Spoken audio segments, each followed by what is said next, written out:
Assalamualaikum warahmatullahi wabarakatuh. Salam sejahtera buat sobat-sobat dimanapun berada. Semoga kita semua dalam keadaan sehat jasmani dan rohani, tidak kekurangan satu apapun.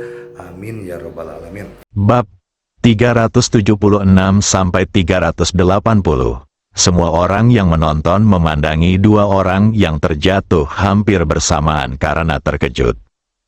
Tidak ada yang menyangka bahwa pertarungan biasa akan berubah menjadi pertarungan hidup dan mati. Bahkan daftar vokal dewa setengah langkah di platform tinggi tidak diharapkan. Jelas bahwa Luo Hongyu telah diracuni dan akan kehilangan kekuatan bertarungnya, tetapi dia tiba-tiba membunuh Tang Xuan. Beraninya dia, bahkan jika dia meninggal sekarang, keluarga Tang tidak akan membiarkan keluarga Luo pergi. Yuan Yin segera terbang turun dari platform tinggi untuk memeriksa kedua orang itu. Daftar dewa setengah langkah lainnya tidak ada hubungannya dengan diri mereka sendiri. Mereka tidak akan bercampur di air berlumpur ini. Di saat yang sama, saudara Zhuge Changqiong, Zhao Xidao dan Luo Dongli juga dengan cepat melangkah maju. Selain mereka, ada juga beberapa orang baik atau orang yang mengenal kedua orang tersebut yang maju untuk melihat keadaan. Jika kedua orang ini meninggal, Zhao Xidao dan Zhuge Changqiong akan mengalami kesulitan. Meskipun orang tersebut tidak dibunuh oleh mereka, dia mati karena mereka. Setidaknya mereka harus membayar mahal untuk menenangkan amarah kedua keluarga. Lin Dong tidak menduga hasil seperti itu. Orang lain mungkin tidak tahu apa yang sedang terjadi. Tapi dia bisa melihatnya dengan jelas. Tang Xuan menggunakan kendali senjata tersembunyi untuk membiarkan Luo Hongyu melarikan diri, tetapi ditemukan oleh Luo Hongyu. Seorang wanita yang penuh nafsu seperti kehidupan. Wanita yang setia dan setia. Saat kedua orang ini bertemu, wajar jika percikan api akan menghantam bumi. Tapi Luo Hongyu benar-benar mempertaruhkan nyawanya untuk masalah sepele seperti itu. Ini membuat Lin Donggao memandangnya, sekilas saja seperti ini. Apa yang bisa kamu lihat? Bukannya aku tidak memakai apapun, apakah reaksi sebesar itu perlu? Ini hanyalah menukar nyawa dengan nyawa. Tang Xuan tertembak tepat di jantungnya. Kerusakan pada jantungnya terlalu besar dan dia pasti tidak akan selamat. Tapi Luo Hongyu harus diselamatkan, meskipun dia sangat diracuni, jantungnya ditusuk oleh jarum beracun. Namun, jarum beracun tersebut terlalu kecil dan menimbulkan kerusakan yang jauh lebih kecil pada jantung dibandingkan peluru. Selama racunnya didetoksifikasi, dia masih bisa diselamatkan. Tentu saja, jika dia tidak mempelajari teknik pengobatan Tiongkok kuno, Luo Hongyu pasti sudah mati. Diperkirakan hanya dialah satu-satunya di dunia yang bisa menyelamatkannya. Lin Dong berdiri dan berjalan maju perlahan. Di antara orang-orang yang menyaksikan pertempuran tersebut, seorang lelaki tua berkata dengan hormat kepada pemuda di sebelahnya, Tuan muda ketujuh, dia. Orang-orang ini adalah anggota keluarga Tang, keluarga yang tertutup. Pemuda yang dipimpinnya secara alami adalah Tang Jing, tuan muda tertua dari keluarga Tang. Dia juga orang paling berbakat di generasi keluarga Tang ini. Jangan khawatirkan dia dibunuh oleh seorang wanita dari keluarga sekuler. Sayang sekali, dia telah mempermalukan keluarga Tang kita, kata Tang Jing dengan wajah muram. Ya, tuan muda, jawab lelaki tua itu, saudaraku, biarkan aku memimpin orang untuk menghancurkan keluarga Luo di kota iblis nanti. Beraninya kamu membunuh orang-orang dari keluarga Tangku. Jika keluarga Luo tidak dihancurkan, bagaimana keluarga Tangku akan mendapatkan pijakan di Tiongkok di masa depan? Tang Wu, tuan muda kedua dari keluarga Tang, berdiri. Wu, sekarang bukan waktunya. Jadi bersabarlah untuk saat ini. Semua keluarga dan sekte besar yang tersembunyi sedang menunggu kesempatan. Aku, keluarga Tang, tidak bisa menjadi orang yang menonjol. Tapi jangan khawatir, aku akan memberimu kesempatan ini, kata Tang Jing. Oke, saudaraku, Ini yang kamu katakan. Kamu harus membiarkan aku memimpin tim ketika saatnya tiba. Aku ingin dunia melihat kekuatan senjata tersembunyi unik keluarga Tangku, Tang Wu berkata dengan gembira. Saat ini, generasi muda keluarga Tang mengagumi tuan muda tertua, Tang Jing. Hanya saja bakat Tang Jing terlalu tinggi, dan kesenjangan di antara mereka begitu besar sehingga orang lain tidak melihat harapan untuk melampauinya. Oleh karena itu, generasi keluarga Tang ini tidak memiliki situasi di mana Jiu Long merebut ahli warisnya, dan identitas Tang Jing sebagai pewaris pertama telah ditetapkan sejak dini. Setelah Yuan Yin memeriksa mereka berdua, dia berkata kepada orang-orang yang berkumpul di sekitarnya, Tang Xuan tertembak tepat di jantungnya dengan peluru dan mati. Luo Hongyu masih memiliki bekas nafas, tapi dia tidak hanya diracuni, dia juga diracuni oleh jarum beracun. Ditembak tepat di jantung, tidak ada cara untuk menyelamatkannya. Kali ini akibat kematian keduanya. Jadi kedua belah pihak dianggap seri. Keduanya tewas. Zhao Xidao dan Zhuge Changqiong sama-sama tidak dapat menerima hasil ini. Luo Dongli dan adiknya khawatir, Luo Hongyu membunuh anggota keluarga Tang. Bagaimana jika keluarga Tang membalas dendam? Kami harus segera memberitahu keluarga tentang masalah ini. Meskipun mereka bersaing dengan Luo Hongyu, dan Luo Hongyu juga sepupu mereka. Sebaiknya aku mencari tempat untuk menguburnya nanti, biarkan dia beristirahat dengan tenang. Saat ini Lin Dong masuk. Berikan, jika kamu menunggu lebih lama lagi, kamu benar-benar tidak akan bisa diselamatkan. Lin Dong masuk dan meraih hatinya. Saudara Lin, apa yang baru saja kamu katakan, apakah mereka masih bisa diselamatkan? Zhuge Changqiong bertanya. Semua orang memandang Lin Dong, Zhao Xidao juga menoleh. Tang Xuan diundang olehnya apapun yang terjadi. Yang terbaik adalah menyelamatkan keluarga Tang. Jika tidak, keluarga Luo akan mengalami kesulitan dan keluarga Zhao juga akan terlibat. Yuan Yin juga mendengar apa yang dikatakan Lin Dong. Dari mana asal anak ini? Dia baru saja mengumumkan kematian kedua orang ini. Dan sekarang seseorang benar-benar mengatakan bahwa mereka bisa diselamatkan. Bukankah ini sebuah tamparan di wajahnya? Yuan Yin mengerutkan kening dan berkata, anak muda, kamu harus berbicara secara bertanggung jawab. Kedua orang ini sudah kehabisan akal. Bagaimana kita bisa menyelamatkan mereka? Berjongkok tepat di samping Luo Hongyu, dia menatap Zhuge Changqiong dan berkata, baiklah. Saya ingin menggunakan akupuntur untuk menghentikan pendarahannya dan menghilangkan racun. Saudara Zhuge, carikan tempat yang tenang untuk saya. Lin Dong selesai berbicara. Dia menjemput Luo Hongyu. Padahal, pemberian akupuntur untuk menyelamatkan masyarakat di sini adalah pilihan terbaik. Karena semakin lama penundaannya, ikan merah akan semakin berbahaya. Tetapi dengan begitu banyak orang yang menonton di sini, area di mana dia ingin akupuntur Luo Hongyu adalah jantungnya, dan itu pasti akan terekspos. Aku ingin tahu apakah dia akan menjadi gila jika dia bangun dan mengetahui bahwa begitu banyak orang yang melihat payudaranya. Menilai dari fakta bahwa dia baru saja melirik Tang Xuan dan melakukan tindakan gila, itu sangat mungkin. Lebih baik cari tempat yang tenang. Adapun apa yang dia lihat, tidak ada yang bisa dia lakukan, hanya menyelamatkan orang, dan dia tidak punya ide lain. Bahkan jika Luo Hongyu ingin menyelesaikan masalah dengannya nanti, dia bisa melakukannya dengan benar. Jika dia tidak melepas pakaiannya dan memberinya akupuntur, dia pasti akan mati. Saudara Lin, silakan ikuti saya, Zhuge Changqiong segera memimpin.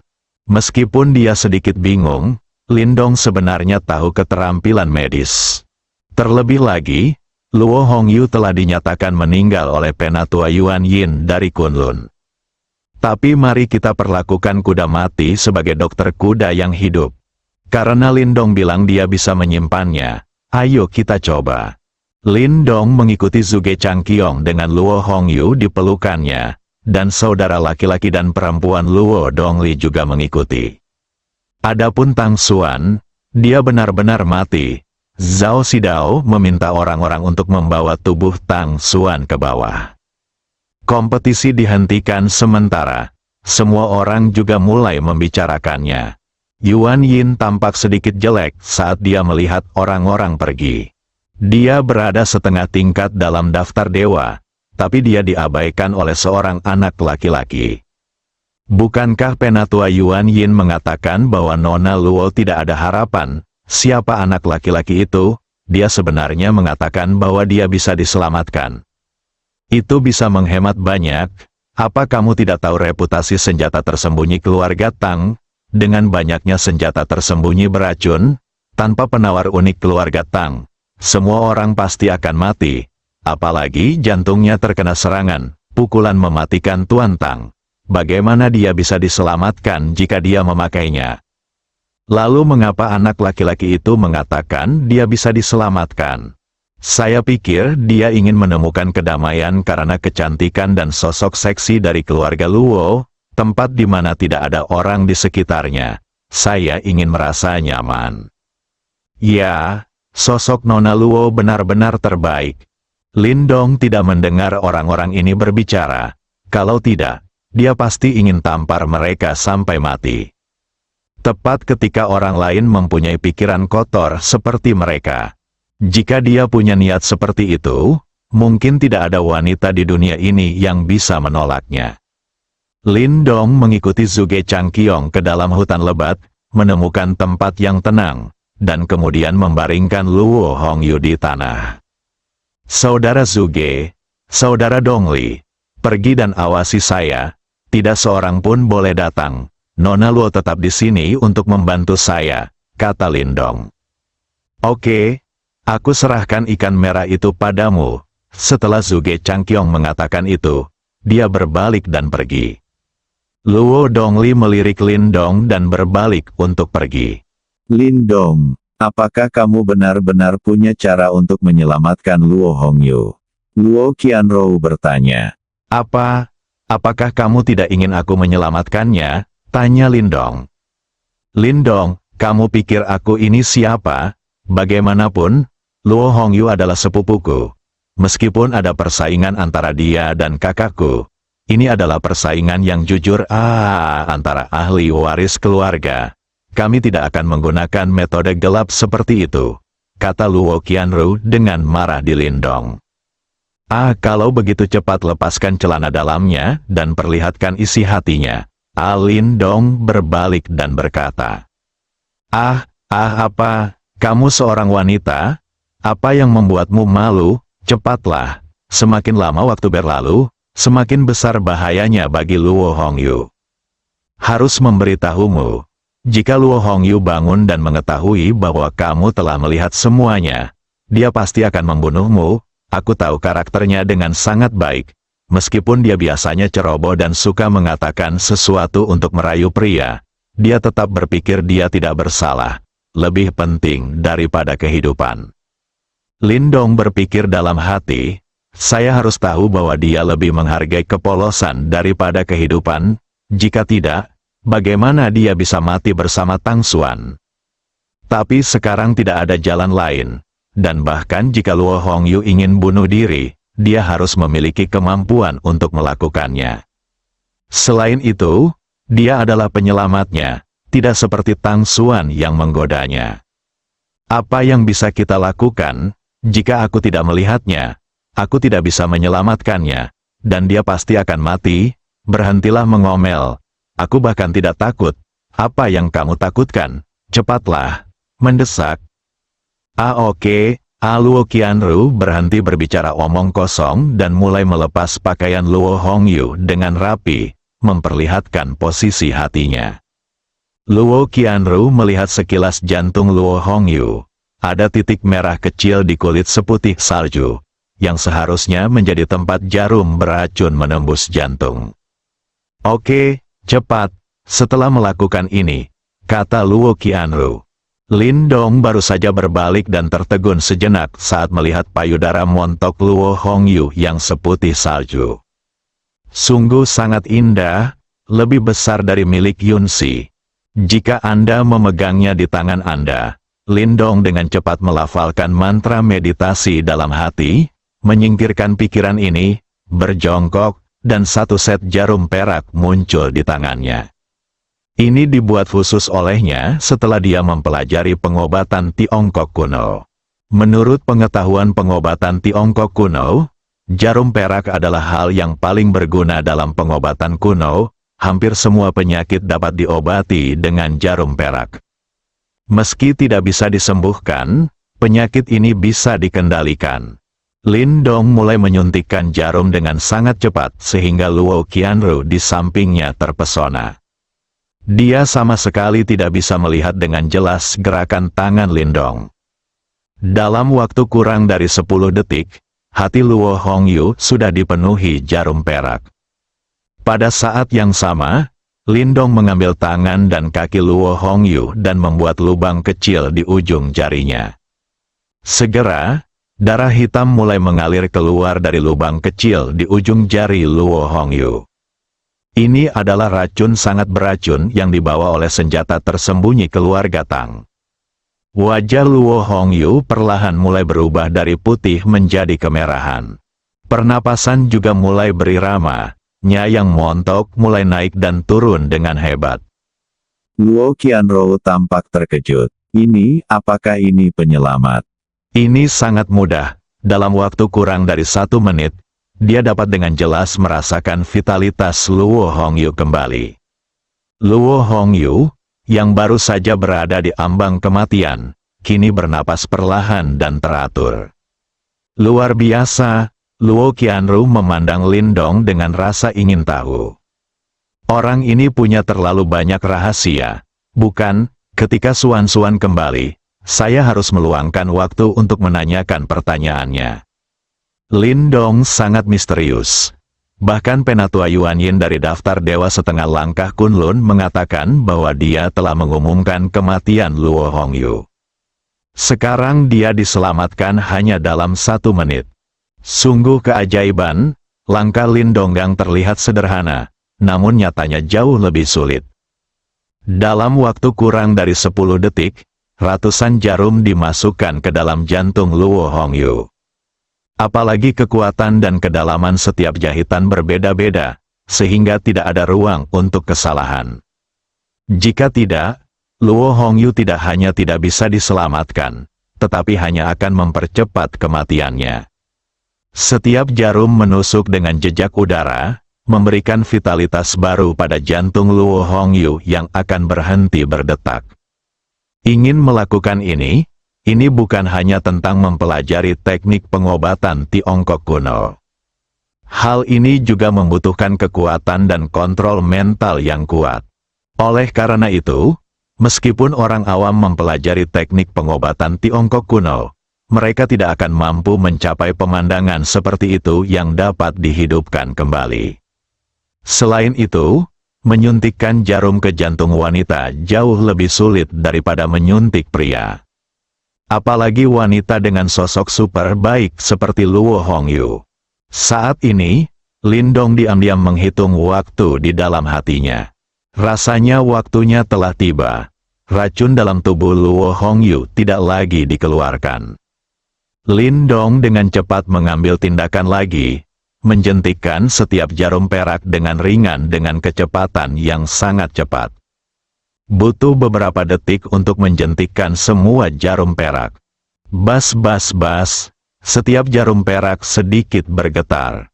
Seolah-olah vitalitas baru telah disuntikkan ke dalam tubuh Luo Hongyu, dan racun terus dikeluarkan. Setelah memainkan ini 3 kali, racun di tubuh Luo Hongyu akhirnya hilang.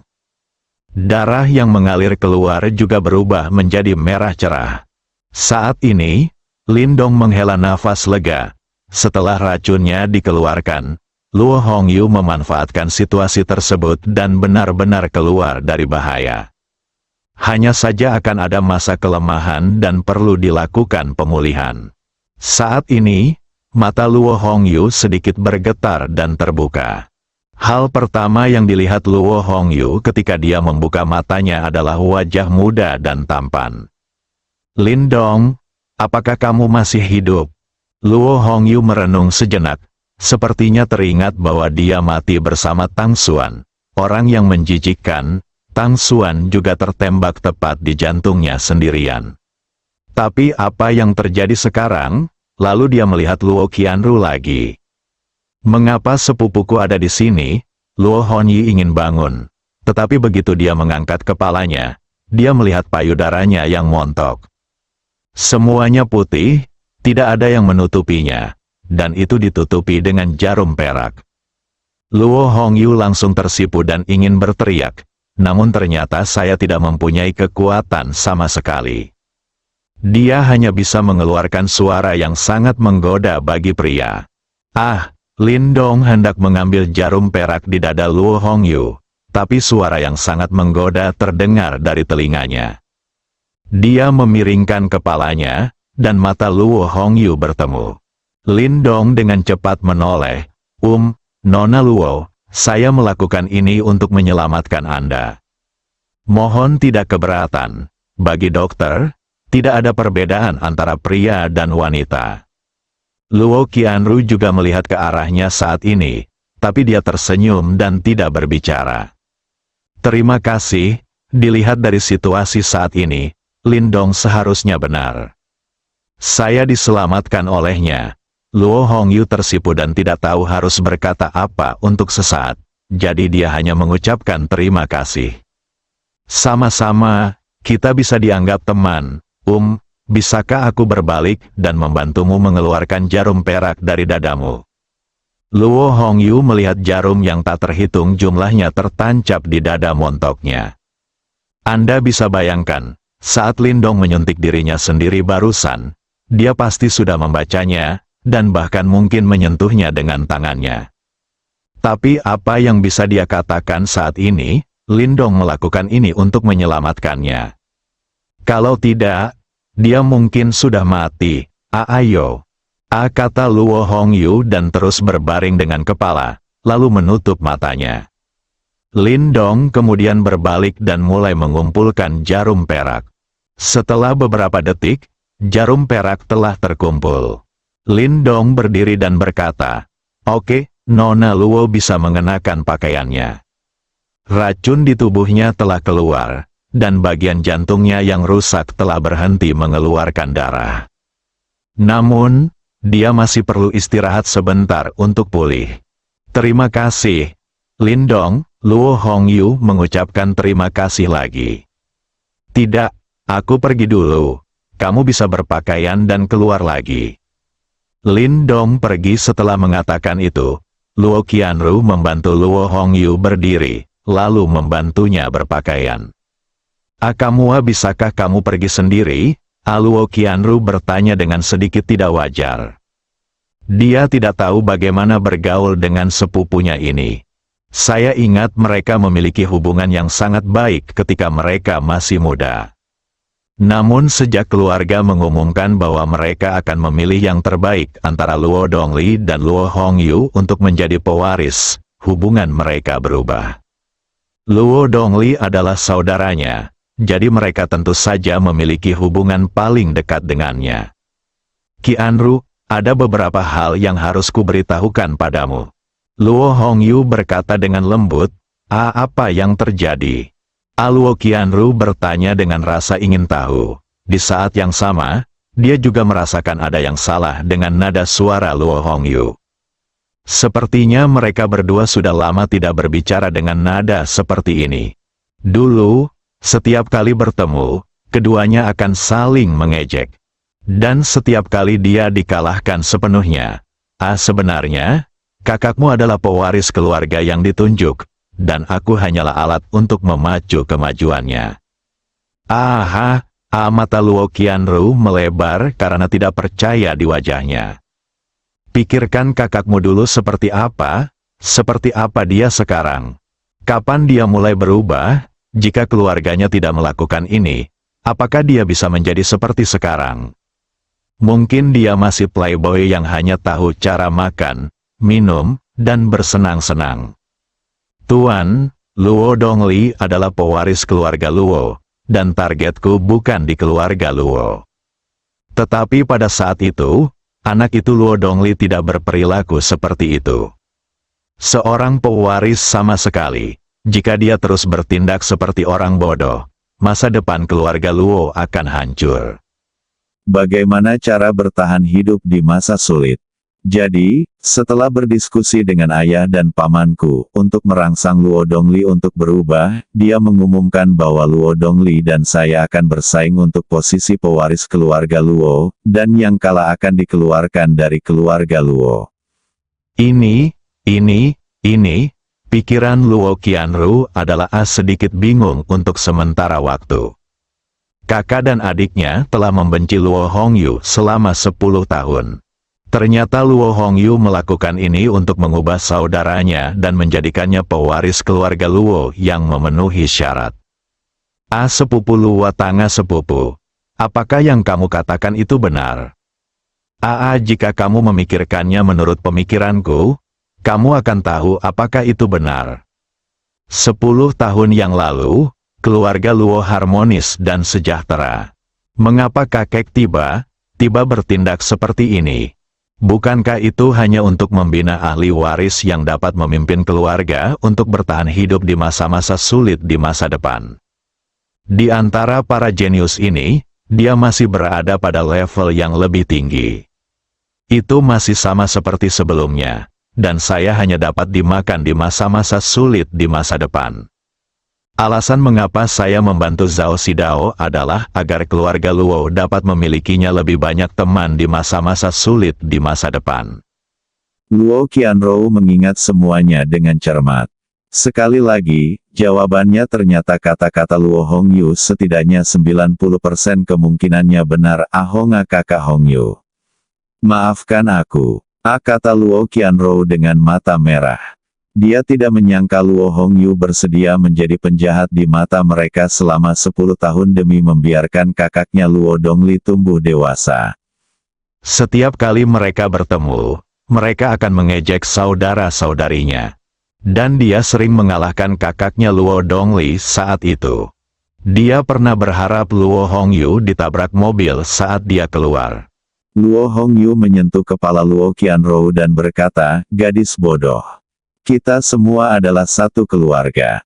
Tidak peduli betapa menyesalnya kamu, masa-masa sulit akan datang. Keluarga Luo kita hanya dapat terus bertahan jika kita bersatu. Jangan beritahu kamu saudaraku tentang masalah ini untuk saat ini. Setelah festival kebanggaan Huaxia, keluarga akan mengatakan yang sebenarnya kepadanya." Aku tahu, ayo pergi, ayo kembali juga. Luo Hongyu mengambil satu langkah, terhuyung, dan hampir jatuh ke tanah. Untungnya, dia didukung oleh Luo Qianru, yang memiliki penglihatan tajam dan tangan yang cepat. Saudari Hongyu, lukamu belum sembuh, biarkan aku membantumu. Dua wanita dengan sosok luar biasa berjalan keluar dari hutan lebat dengan dukungan mereka. Ketika Lindong keluar dari hutan lebat, hanya Luo Dongli yang berdiri di sana.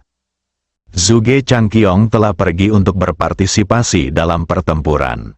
Bagaimanapun, pertarungan hari ini antara dia dan Zhao Xidao hanyalah sebuah hidangan pembuka. Setelahnya akan ada perhelatan akbar di mana para jenius besar Tiongkok bersaing untuk menjadi orang nomor 1 di kalangan generasi muda Tiongkok. Ada begitu banyak kebanggaan Tiongkok di sini. Tidak mungkin menunggu mereka sepanjang waktu.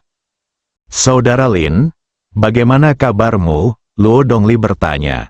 Dari sudut pandang keluarga Luo, dia masih berharap bisa menyelamatkan Luo Hongyu. Bagaimanapun, dia adalah master daftar naga yang kuat, dan kekuatannya terus meningkat seiring berjalannya waktu. Dan 10 tahun yang lalu, Luo Hongyu sangat baik kepada saudara laki-laki dan perempuan mereka. Ketika dia membuat masalah di luar, sepupunya Luo Hongyu lah yang mengurusnya. Melihat ke belakang sekarang, saya memang brengsek saat itu, dan Luo Hongyu harus maju membantunya menyelesaikan masalah setiap 3 hari. Meskipun sejak keluarga mereka mengumumkan bahwa mereka berada dalam hubungan yang kompetitif, Luo Hongyu berhenti membantunya, mengejeknya di mana-mana, dan bahkan memukulinya. Namun sejauh menyangkut perasaan pribadi, dia tetap berharap Luo Hongyu bisa diselamatkan. Namun, dari sudut pandang keuntungan, dia berharap Luo Hongyu tidak bisa diselamatkan. Dengan cara ini, tidak ada yang akan bersaing dengannya untuk mendapatkan posisi pewaris keluarga Luo. Psikologi yang rumit ini membuat Luo Dongli sedikit bimbang. Orang tersebut telah diselamatkan, tapi dia masih perlu istirahat sebentar untuk pulih, kata Lin Dong. Luo Dongli menghela napas lega. Saudara Lin, terima kasih. Keluarga Luomu benar-benar aneh. Kamu pasti berada dalam hubungan yang kompetitif, kan? Bukankah kamu seharusnya membenciku karena menyelamatkan Luo Hongyu? Jika dia mati, tidak akan ada yang bisa bersaing denganmu. Mengapa kamu masih ingin berterima kasih padaku? Lin Dong bertanya dengan rasa ingin tahu. Saudara Lin, keadaan di keluarga kita agak rumit. Mari kita ngobrol ketika kita punya waktu. Keduanya sedang berbicara ketika Luo Qianru membantu Luo Hongyu keluar. Luo Qianru memandang kakaknya Luo Dongli dan ragu untuk berbicara. Aku tidak akan memikirkan apa yang Suster Hongyu katakan tadi dan menahannya. Luo Dongli tidak melihat adanya perubahan pada Luo Qianru. Mereka berempat berjalan bersama menuju tempat semua orang berkumpul. Kedatangan Lin Dong dan yang lainnya langsung menarik perhatian banyak orang jenius. Sial, bukankah itu Nona Luo? Apakah dia benar-benar diselamatkan? Di mana? Di mana? Coba kulihat. Sial, benarkah itu dia? Bagaimana mungkin? Bukankah dia sudah dinyatakan meninggal oleh Penatua Yuan Yin? Apakah kamu di sana? Orang ini adalah dokter ajaib. Mari kita berteman nanti. Memiliki teman seperti itu mungkin bisa menyelamatkan nyawa di masa depan. Pergi juga, keterampilan medis ajaib Lin Dong membuat banyak orang ingin berteman. Anda tidak pernah tahu kapan Anda bisa menggunakannya. Yuan Yin juga pergi untuk melihat Luo Hongyu hidup kembali. Matanya membelalak, sama sekali tidak percaya fakta ini. Dia memeriksa tubuh Luo Hongyu secara pribadi, dan tidak ada kemungkinan untuk menyelamatkannya. Tapi semua yang dia lihat memberitahunya bahwa Luo Hongyu benar-benar diselamatkan oleh anak laki-laki yang tidak mengerti etika itu. Siapa dia? Bagaimana dia bisa memiliki keterampilan medis yang luar biasa? Tidak ada keluarga atau sekte tersembunyi lainnya yang memiliki keterampilan medis dalam menghidupkan kembali orang mati. Yuan Yin memandang Lin Dong, tempat berkumpulnya keluarga Tang.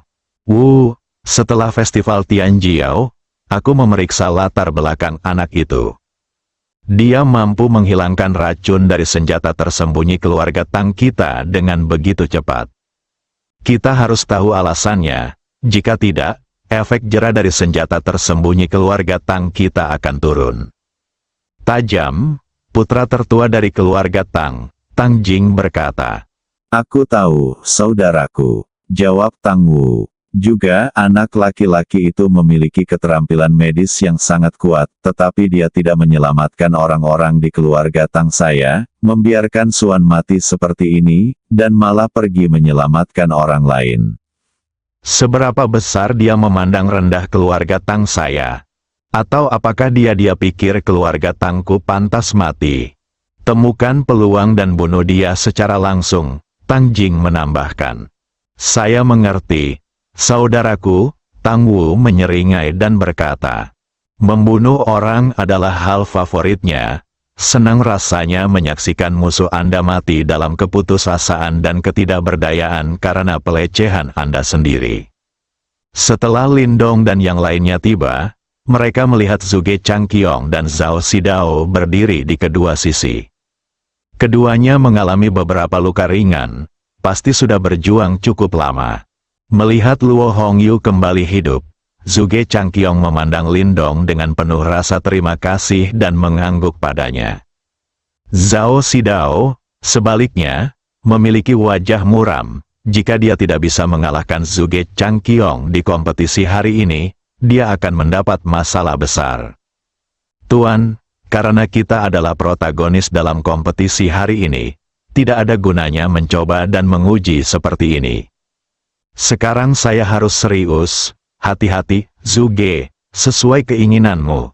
Ayo, coba saya lihat seberapa besar kemajuanmu dalam 10 tahun ini. Boom, boom, kondisi puncak mereka ternyata adalah 2 master di periode peringkat naga. Dan ini bukan pertama kalinya dia memasuki tahap peringkat naga, sepertinya dia sudah mencapai puncak tahap peringkat naga. Dimungkinkan untuk memasuki tahap akhir peringkat naga kapan saja. Kekuatan seperti ini masih termasuk yang terbaik di antara sekian banyak pahlawan Tiongkok saat ini. Saya tidak menyangka hidangan pembuka ini benar-benar menggugah selera. Event jenius setelah pertarungan ini pasti akan semakin seru. Setelah 2 orang di lapangan pecah, mereka langsung bertarung satu sama lain. Bang bang bang bang bang. Suara tabrakan yang tak terhitung jumlahnya. Ada juga suara ledakan di udara. 2 master di puncak peringkat naga sedang bertarung, dan kebanyakan orang tidak dapat melihat gerakan mereka dengan jelas. Bang! Setelah suara keras, keduanya mundur lebih dari 10 meter. Kali ini, keduanya tidak lagi terluka ringan. Darah mengalir dari sudut mulutnya. Pada saat ini, Yuan Yin berdiri dan berkata, Kalian berdua adalah jenius luar biasa Tiongkok. Di awal usia 30-an, kalian telah mencapai puncak tahap pemeringkatan naga. Prestasi masa depan kalian tidak terbatas. Saya menyarankan kalian untuk berhenti di sini. Walaupun kalian semua masih mempunyai rencana cadangan, namun jika kalian terus berjuang dan meninggalkan luka yang tersembunyi, akan berdampak besar pada pencapaian kalian ke depannya. Bagaimana jika game ini seri? Dan selanjutnya akan ada event jenius loh, kalian tidak mau ketinggalan kan? Zhao Xidao dan Zhuge Changqiong tidak berbicara.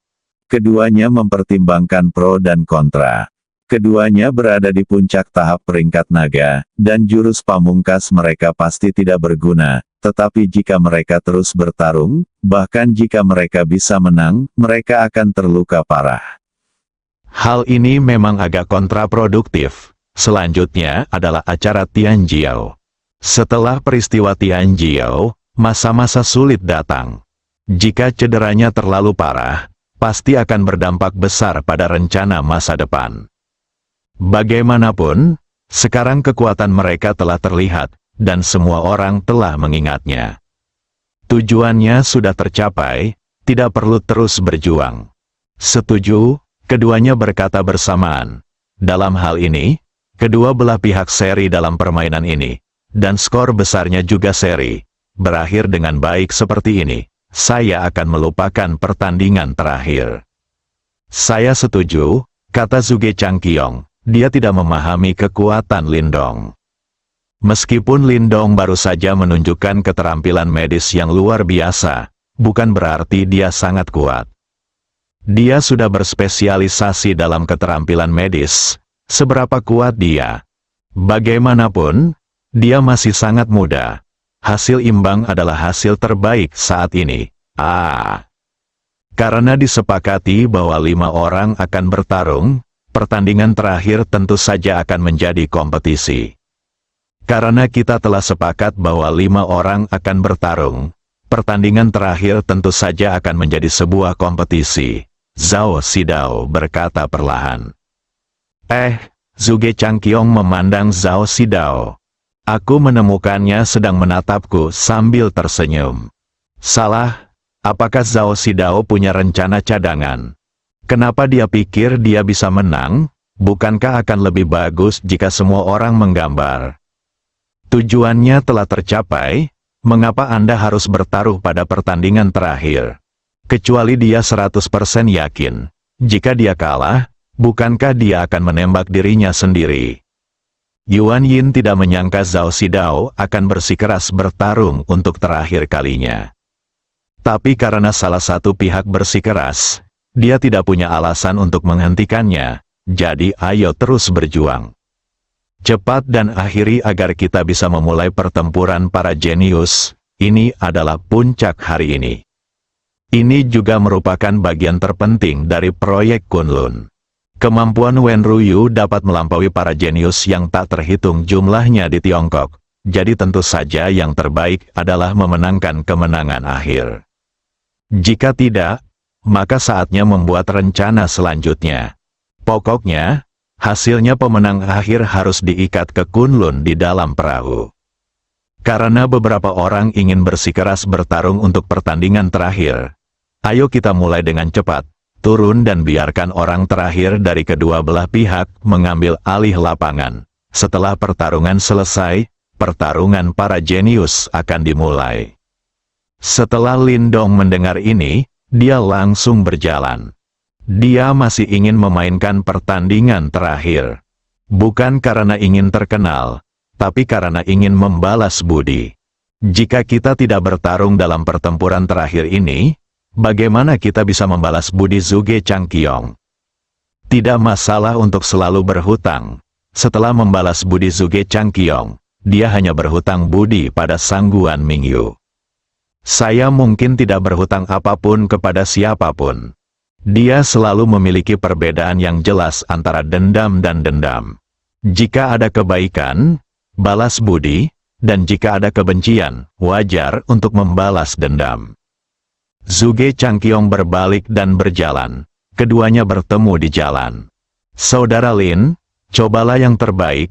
Zhao Xidao harus memiliki rencana cadangan. Jika tidak berhasil, akui saja kekalahan. Jangan sakiti dirimu sendiri. Zhuge Changqiong menepuk bahu Lin Dong dan berkata, keterampilan medis Lin Dong yang luar biasa yang menghidupkan kembali Luo Hongyu telah membuat nilainya melambung tinggi. Banyak orang jenius yang ingin berteman dengan dokter ajaib ini. Masa-masa sulit akan datang dan kekacauan akan muncul. Siapa yang tidak akan dirugikan di masa depan? Lin Dong dapat menyelamatkan nyawa di saat-saat kritis. Zhuge Changqiong tentu saja tidak ingin sesuatu terjadi pada Lin Dong. Jangan khawatir, Saudara Zhuge. Saya akan memenuhi apa yang saya janjikan kepada Anda. Setelah Lin Dong selesai berbicara, dia langsung berjalan ke medan perang. Itu hanya permainan lumpur anak-anak, tapi dia masih harus mencoba yang terbaik, menyerah. Jika dia mencoba yang terbaik, belum lagi orang-orang di bawah, bahkan daftar dewa setengah langkah di platform tinggi akan takut sampai titik lemahnya. Adapun mengakui kekalahan, hanya orang-orang yang kukenal sekarang. Itu tergantung apakah Song Ximin bisa membuatnya mengaku kalah. Zhuge Changqiong ingin mengatakan sesuatu yang lain, tapi Lin Dong tidak memberinya kesempatan dan langsung pergi ke lapangan. Apa yang akhirnya ingin dia katakan hanya bisa berubah menjadi desahan. Dia sudah memutuskan dalam hatinya bahwa pertarungan ini akan kalah. Lin Dong memiliki keterampilan medis yang luar biasa dan kekuatannya tidak boleh terlalu kuat. Jika Zhao Xidao berani melakukan ini, dia harus memiliki rencana cadangan, dan orang terakhir yang dikirim berikutnya haruslah orang yang kuat. Kalau tidak, dia tidak akan bersikeras untuk bertarung di pertandingan terakhir. Beranikah kamu melakukan ini? Dia sudah siap sepenuhnya. Tak disangka, perjanjian 10 tahun yang telah dipersiapkan sekian lama berakhir dengan kegagalan. Zhuge Changqiong sangat tidak rela, tapi dia tidak punya pilihan. Luo Hongyu berjuang mati-matian untuk mendapatkan hasil imbang, namun hancur begitu saja. Namun Anda tidak bisa menyalahkan Lin Dong atas hal ini. Lin Dong sangat berterima kasih karena telah menyelamatkan nyawa Luo Hongyu.